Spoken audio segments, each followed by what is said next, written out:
আব্দুল্লাহ ইবনে উবাই ইন্তেকালের সময় তার পুত্র আব্দুল্লাহ দেখছে বাবা মরে যাচ্ছে ভাব।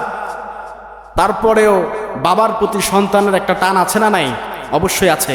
আল্লাহ রসুলের কাছে আব্দুল্লাহ চলে গেছে, গিয়ে বলছে, ইয়া রাসূলুল্লাহ, ইয়া হাবিবাল্লাহ, আমার বাবা ইন্তেকাল করেই যাচ্ছে প্রায়, আপনি মেহেরবানি করে আপনার মুখ থেকে, জবান থেকে একটু পানি আমাকে দেন, যে পানিটা আমার বাবাকে খাওয়াই। আমার বাবা হয়তোবা ইসলাম ধর্ম গ্রহণ করে মৃত্যুবরণ করতে পারে। আল্লাহ রসুল চিন্তা করলেন না, জানে মুনাফিক, তারপর রসুল একটু পানি তাকে দিয়েছেন। বাবাকে কে বলছে, বাবা এই যে নেন, পানি পান করেন। যে কোথা থেকে পেলে পানি? মুহাম্মদ রাসূলুল্লাহর কাছ থেকে পানি এনেছি। বলে, ওর পানি আমি খাবো? চটকে পানি দিয়ে ফেলে দিয়েছে, একদম খাবে না। আব্দুল্লাহ ইবনে উবাই ইবনে সুলুল ইন্তেকাল করলেন। ইন্তেকাল যখন করলেন, ইন্তেকালের পরেও সন্তান, বাবা তো, বাবার প্রতি একটা ভালোবাসা আছে না নাই? সবাই চায় যে আমার বাবা ভালোভাবে ইন্তেকাল করুক, আমার বাবাকে আল্লাহ পাক জান্নাত নসিব করুক, ঠিক কি না? সবাই চায়, বাবার একটা মহব্বত, ভালোবাসা আছে।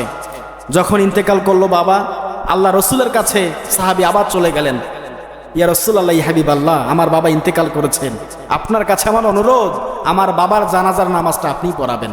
কারণ রসুল যদি কারো জানাজার নামাজ পড়ায়, সে কি কখনো জাহান্নামে যেতে পারে? যেতে পারে না। সাহাবীর মন রাখতে গিয়ে, কথা রাখতে গিয়ে আল্লাহ রসুল আব্দুল্লাহ ইবনে উবাই ইবনে সুলুল ওনার জানাজার মধ্যে শরীক হবেন। সাহাবীরা ডাক দিয়ে বলছে, বিশেষ করে ওমর রাদিয়াল্লাহু তাআলা আনহু ডাক দিয়ে বলছে, ইয়া রাসূলুল্লাহ, ইয়া হাবিবাল্লাহ, এই আব্দুল্লাহ ইবনে উবাই ইবনে সুলুল এর জানাজা আপনি পড়াবেন। এই লোকটা তো আমাদেরকে ক্ষতি করেছে, সব থেকে বড় মুনাফিক হচ্ছে এই আব্দুল্লাহ ইবনে উবাই ইবনে সুলুল। উহুদের ময়দানে 300 সৈন্যকে নিয়ে ভেগে গিয়ে আমাদেরকে পরাজয় বরণ করতে বাধ্য করেছে এই আব্দুল্লাহ ইবনে উবাই। মা আয়েশার নামে বদনাম রটিয়েছে, মা আয়েশার নামে, আপনার স্ত্রীর নামে সতীত্ব নিয়ে কথা বলেছে এই আব্দুল্লাহ ইবনে উবাই। ও রাসূল, আপনি কি এর জানাজা পড়াবেন?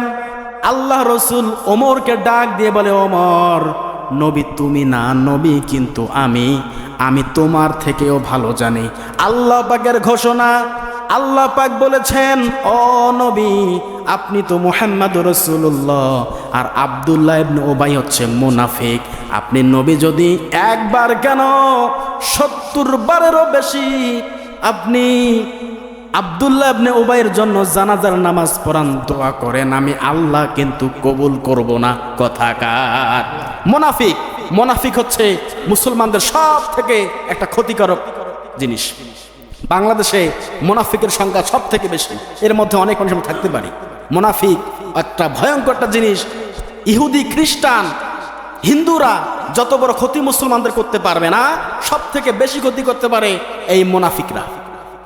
আল্লাহ পাক আয়াত নাজিল করে দিলেন, ইন্নাল মুনাফিকিনা ফিদ দারকিল আসফালি মিনান নার ওয়ালান তাজিদা লাহুম নাসীরা। আল্লাহু আকবার। সূরা নিসা 5 নম্বর পারা 4 নম্বর সূরা 21 নম্বর করে 145 নম্বর আয়াত। আল্লাহ পাক নবীকে জানিয়ে দিচ্ছে, নবী, ও মুনাফিক, আর মুনাফিকের স্থান জাহান্নামের একদম নিম্নতর স্তরে।